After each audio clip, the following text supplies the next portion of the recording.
Hey there, it's Spencer Hughes, and welcome to a very special edition of Hughes From The Heart, the Spencer Hughes Positivity Podcast, where I promise you stories of health and wellness, inspiration, perspiration, hard work, meditation, mindfulness, minimalism, prosperity thinking, the power of the subconscious mind, and always good people doing good things in a good world. That's one of my running themes here on Hughes From The Heart, and always has been since I started this format about a year ago or so. We have, it's my second conversation with him. We had him on my podcast show on KMAS Radio and also on Daybreak, which is the morning show I co-host. And now we have him here on Hughes From The Heart for an exclusive interview here with us. We're going to go more in depth.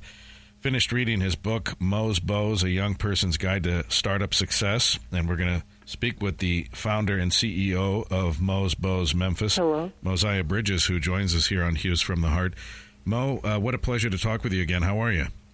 I'm great. How about you? Oh, I'm fantastic. Thank you very much for giving us some of your time. I know you're a very busy man, and you're probably busier at 17 than most adults are, and that's the honest-to-goodness truth, probably. So I appreciate you being with us.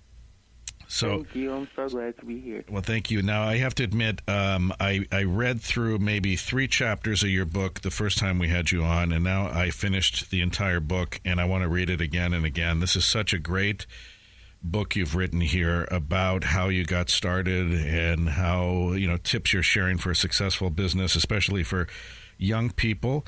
And you're never too young to start a business, it looks like, and you're proof of that. So thanks for this fantastic book. Thank you. My main goal for the book was definitely to encourage entrepreneurship in the youth, but not only in the youth. Whatever goal that you have, I feel like you can use the book and really push through whatever that is and succeed. Absolutely. Well, before we get to your time on Shark Tank, which had to be very exciting for you and your family, let's rewind a little bit. You had an early kind of fascination and love for bow ties. Tell us how that came about, because that's not necessarily a common thing that boys or girls your age are kind of into. What made you so enthusiastic about bow ties and wearing them yourself? The thing that made me so enthusiastic about wearing bow ties was the fact that my dad would always wear 2-piece suits and 3-piece suits and would look absolutely amazing. So I just thought that was the normal for me. So after I found my passion for fashion, I began wondering, I want to wear bow ties, but I couldn't find any bow ties that really stuck to my style or really just really popped out to me. So what I did was ask my grandmother to teach me how to sew, and she's been sewing for over 50 years. And after that, my company pretty much took off. It's really incredible. And before that happened, I understand from your book, you were giving them away to classmates that wanted them, right? I mean, you were just kind of, you wanted to look good yourself, and you obviously did with these creations. And then you started getting attention from other kids saying, hey, that would be pretty cool. Can you sew me one, or can your grandmother sew me one? And you started out kind of doing that almost as a trade, right? Yes. So at first, I really started my company.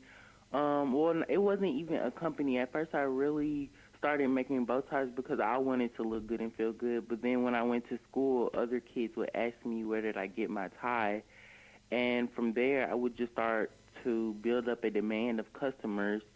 And so I couldn't charge chips and rocks anymore. I had to actually charge money. So it was a pretty crazy transition, but it really helped in the end with business and, of course, writing the book. So you were 9 years old when this idea came to you, is that right, when you started doing this primarily with your grandmother and then with your mother? Pretty much 8, but then I started to execute the plan at 9. This is really incredible. Now, obviously, well, maybe not obviously, but I would think at that point you really had no idea, kind of as a starry-eyed kid with a great idea and a great love for these bow ties and making them and their creation and getting them out there to people. You probably had no idea that a president of the United States of America would be posing with you for a picture in someone who wore your ties proudly. I mean, It gives me chills to think about this. I mean, this is really a monumental thing. You had no idea, right? Definitely. I didn't have any idea that any of these things would happen, but when they did happen, it was more important for me to move forward and, of course, spread the word of what all those people told me, which was always to keep going and to believe in themselves and to believe in myself.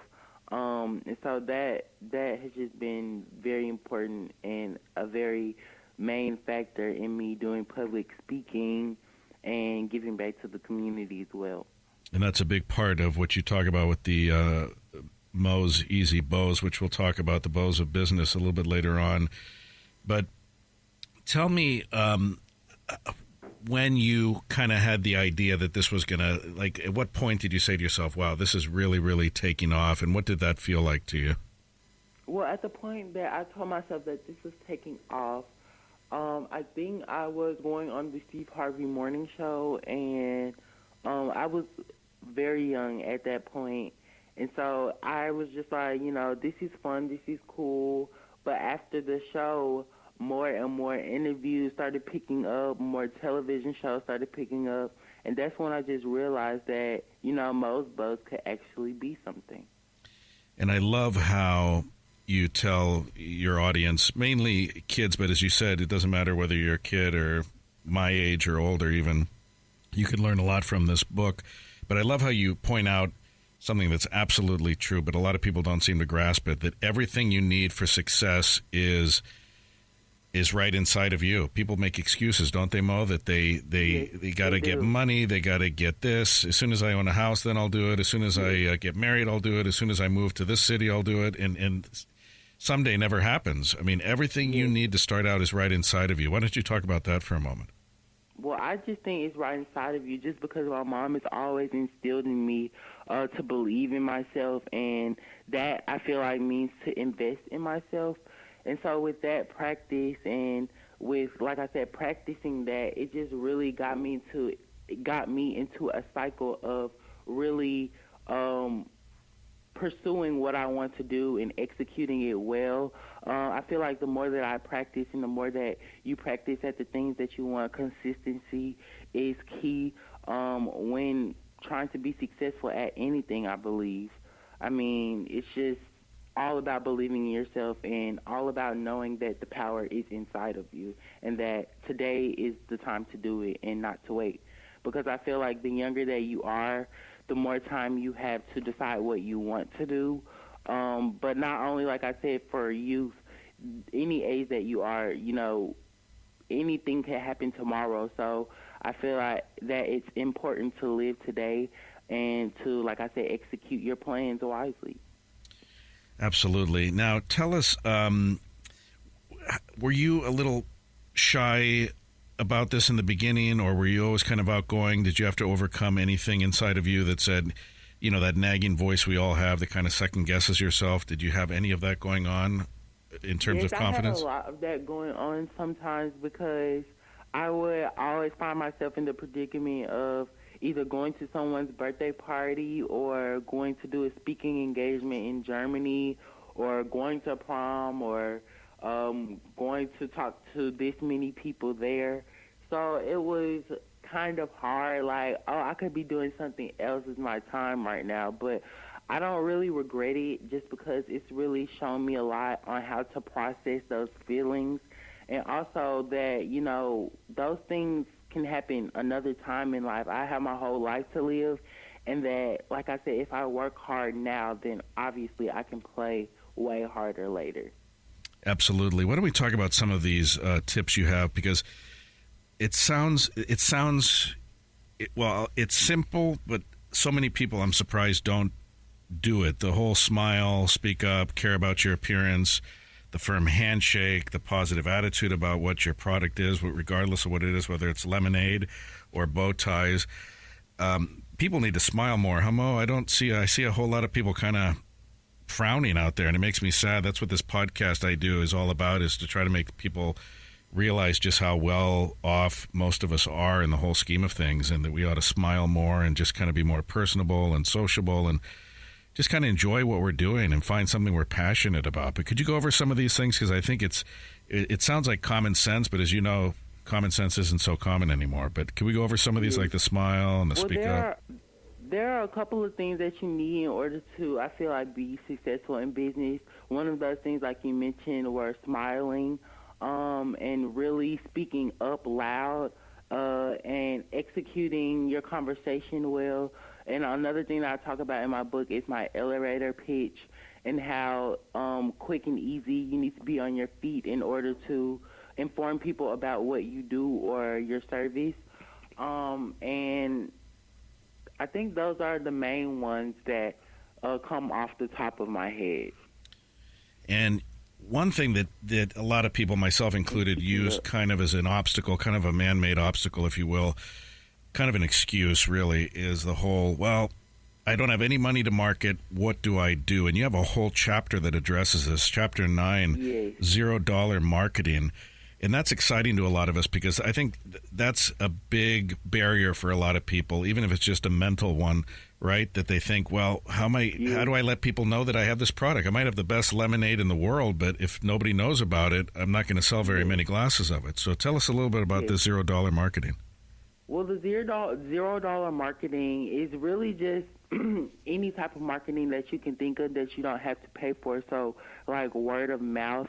Of course, newspapers, things like that. Sometimes I will go to different farmers markets and lots of media would be there to cover me, local news stations, things like that I never had to pay for. But also social media was a big way to get free marketing out there because, like I said, I don't have to pay for it, but I could still reach out to millions of people and have them buy my product. It is incredible, isn't it? I look at things like Instagram where Twitter, just through the use of, as you point out, the importance of hashtags, you can reach potentially people all over the world that may have similar interests as you or maybe completely different from you. And I can't think, I think back at my youth, and there was no such thing as social media, obviously. Exactly. Social media was just hanging out on the playground and talking to someone or, on the business meeting or something later on as you got older. But I think social media, it makes me sad sometimes, Mo, that with all the social media powers we have available to us, most people are still kind of watching silly cat videos, over and over again. They're not utilizing it to the full potential of what the internet can do for us. Yeah, definitely. The internet is very powerful, and it can be a little bad sometimes, but I feel like the good part comes in when we're talking about business and when we're talking about connecting with so many people throughout the world. Now, tell us about your Mo's Easy Bows of Business. I love this. Tell us what each of the letters stands for, and tell us a little bit about each one, if you could. Well, the Bows of Business is an acronym that I made up, and it's 4 letters. And it starts as B, believe in yourself, and that just means to invest in yourself. O is the opportunity to give back. One of the ways that I give back is having my Go Mo bow, and 100% of the proceeds from that bow tie go to help kids go to summer camp in Memphis because it's hot and kids need to go swimming, of course, and childhood hunger is at its highest in the summertime. So I figured if they could have, a meal and really go swimming and have fun, then they will automatically turn out productive. So that's B-O. W is working hard, and that just means to strive for success and really focus and have a tunnel vision. And S is support. I personally get so much support from family members, from people that I don't even know that really believe in, support my dream. And it means so much to me because it just makes me want to continue and further that cycle. Absolutely. That's wonderful. And that we can apply that to any real aspect of our lives. It really is a nice recipe for success there. Tell us what led to Shark Tank at such a young age. How did you go about doing that? Did someone say, hey, Mo, I think you're really onto something. You got to get on this show and see if you can get some financial backing from these business wizards who might be able to help you take off? Whose idea was that? And what was that like? Just the anticipation, knowing you were going to be on a national show, really shown all over the world and stuff. What was that like? Well, we were asked to be on the show by Shark Tank, and originally we declined, but then we went back to the offer, and lots of our friends were telling us, Shark Tank could really help your company, and we were doing research and everything, but the original reason why we declined was because we didn't want to be crying on TV or be looking crazy. So we decided to go ahead with the offer because one of the producers said, we don't make you guys look crazy. You do that on your own.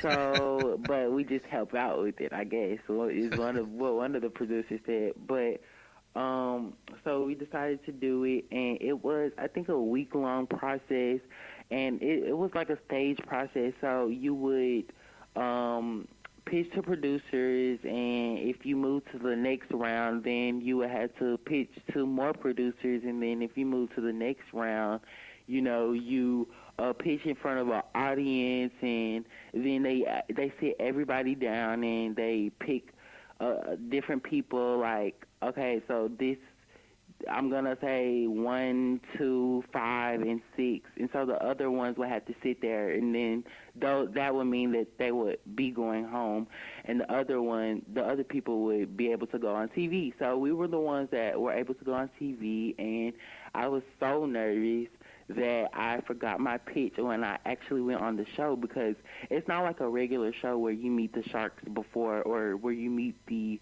host before the show.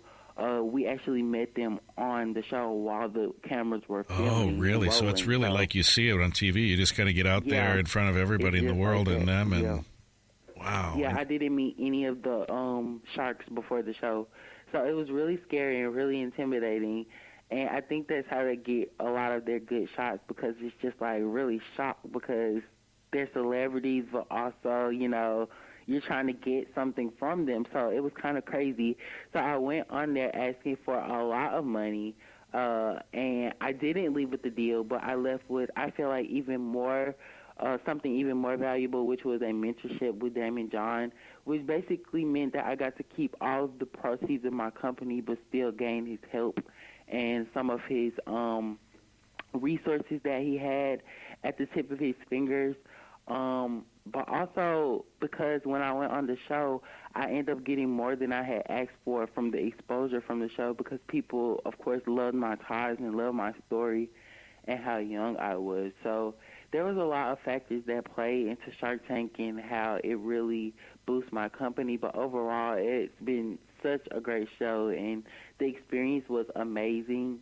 And of course the food in the hotels were amazing as well. I can imagine. Now, it was just an overall memorable trip, and I wouldn't change it for the world, because it's gained me so many great partnerships, like the NBA with Kohan, the ABC network in general. I remember after the show, lots of the producers said that I was a Shark Tank favorite, so that caused me to do After the Shark, or Beyond the Tank, which was like a spinoff of Shark Tank. So there's been lots of great opportunities from Shark Tank, and ever since the show, my company's just been great. That's incredible. Now, just a quick question on the kind of the behind the scenes of Shark Tank. When they throw you the pitches, and I know Mr. Wonderful was trying to kind of throw out a sugary deal, but it involved him having quite a bit of control over Mosbos, and I don't blame you one bit for not wanting to go that route. But is it the way they show it on the show, or do they edit out the time frame? Like, do you were on there with your mom, right? Your mom was at your side. A lot of what we said. Do they let you think about it, though? Like, do you go behind the scenes with your mom or whoever's with you and talk about this, or do you have to really make a decision right there and then? I don't know if I don't remember if we did do that, but I feel like that was something that we did. But off of the bat, no, I don't think that was anything that we did, because my mom knew off of the bat that wasn't a good deal, and from the rest of the Sharks' face, everybody was telling me to go with Damon's deal instead of Mr. Wonderful. So it was a pretty thing. It was a simple enough deal to where we didn't really have to do that. But they did edit out a lot of what everybody was saying, just because, of course. you can't Sure. put all of that in a show. Absolutely. So now we have this book that's just out this month, and man, I read it cover to cover, and I want to go back and read it again, and then I want to kind of pick and choose certain chapters when I feel like I really need a refresher. And the book is Mo's Bows, A Young Person's Guide to Startup Success. And your mom wrote it with you, right? And there's a foreword by Damon John. That's got to be pretty incredible to have this man who ended up mentoring you writing the foreword to this book, which at the time you had no idea you were going to write. Yeah, I didn't at all. And it's crazy because in his book, he even talks about me and just talks about how when he saw me, he just really had a flashback of himself working with his grandmother. And it's just been a great experience. And I feel like there's definitely a connection between us because he gives me great advice, like to stay true to my company. And like I said before, to take care of my mom. So he's just been great, not only in the business world, but as a person. And I love that you make these in Memphis. I love that, and you're very proud of that fact, too, that these are all-American ties by an all-American entrepreneur, and I really commend you for that. It's fantastic that you're doing that. Thank you. I think it's very important to, of course, keep the economy growing here, and the ties are made right outside of Memphis, so it's like 2 hours away, and I call them my grannies that sew for me, and they also, of course, and it's just a great process because I can go there and check on the ties and see what's going on, see if I want to make an exchange for a tie or if I want to replace a tie for a new fabric or something like that. So it's just great to really have that control and not have to have the dispute aspect from here to China. Well, so now you've met an American president, you had Obama wearing your ties, you had a contract with the NBA. What's next for Moziah Bridges? You're not even you're 17 now, right? Yes, I'm 17. So you're not out of high school yet, and look at all the success you have. Are you out of high school yet? No, I'm not out of high school now. I'm in 12th grade now, so next year I'm planning to go to a couple of colleges. I don't know which one specifically, but I do know something involving fashion. That's incredible. Where do you see yourself, Moziah, down the road? Do you want Mo's Bows to be a company that you retire in? Do you see handing it off to someone else and then just traveling the world and enjoying your hard work? Or where do you see the company going, and do you want to branch out? I didn't know until I read the book that you actually, and it's an interesting story behind the neckties. You don't just sell bow ties either. You create neckties because you ended up in a private charter school, correct? And they had a dress code, a uniform, not a dress code, but a uniform, and it involved these kind of awful ties, right? And you felt so you weren't happy during that time having to wear those ties. I was not happy at all. So the thing that I did to prevent the tie from looking like everybody else's was I made it skinnier, and that really just pursued the drive of creating other ties for other people because I know people. There's a lot of people that don't wear bow ties, so I really just wanted to provide to the people that really don't prefer to wear bow ties, and I think that's what I did. But down the line, I see myself, of course, graduating college and coming out with a gender-inclusive clothing line filled with colors, and like you said, retiring is also on my list, but also traveling the world and spreading my ideals sounds pretty daring too. So I don't know. It's probably all of them.